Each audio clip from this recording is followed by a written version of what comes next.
BingX, a trusted global crypto exchange. Trade spot, futures, or copy top traders easily. Sign up via the link or referral code to get 30 USDT instantly, plus up to 1,500 USDT in bonuses for verification, deposit, and trading.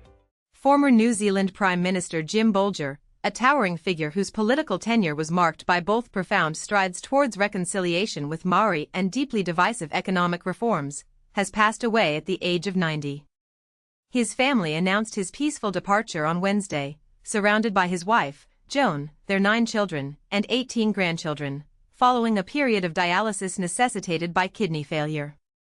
Bolger, a prominent leader of the National Party, helmed the country from 1990 to 1997, leaving an indelible mark on the nation's landscape.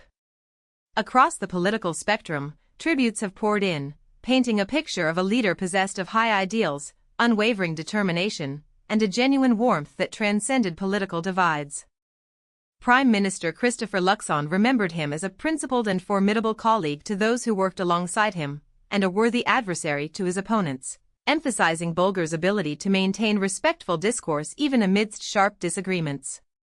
Labour leader Chris Hipkins highlighted Bolger's humility, dedication, and passion, particularly noting his later life acknowledgement of rising societal inequality. Hipkins recalled Bolger's insightful observation that the unchecked concentration of wealth and the growing marginalization of significant portions of society were unsustainable and divisive forces that could not be ignored.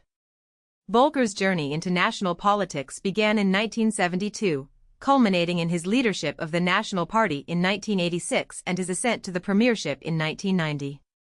After retiring from parliamentary duties in 1998, he further served his country as New Zealand's ambassador to the United States until 2002. His time as Prime Minister was characterized by significant policy shifts. He presided over the controversial 1991 budget, famously dubbed the mother of all budgets, which enacted severe cuts to welfare and health services under the stewardship of Finance Minister Ruth Richardson. This fiscal austerity measure proved so unpopular it nearly derailed his government's chances in the subsequent election. Bolger also championed privatization and vigorously pursued the deregulation of the labor market, which led to a substantial decline in union membership.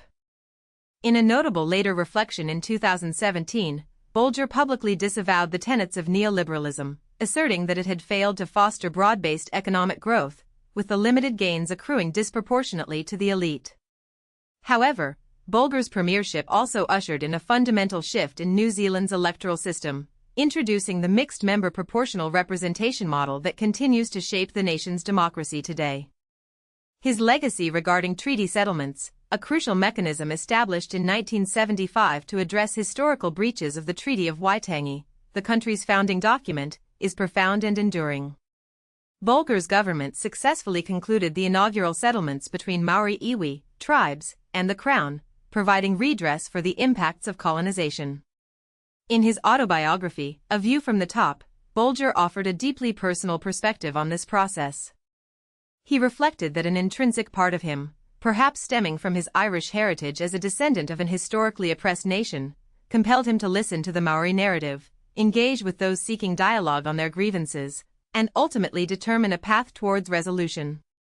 Tuko Morgan, the esteemed chair of the Waikato Tainui Iwi, recognized Bolger's pivotal role in modernizing the reconciliation process, forging a path that he believes brought Aotearoa New Zealand closer to reflecting a more contemporary national identity.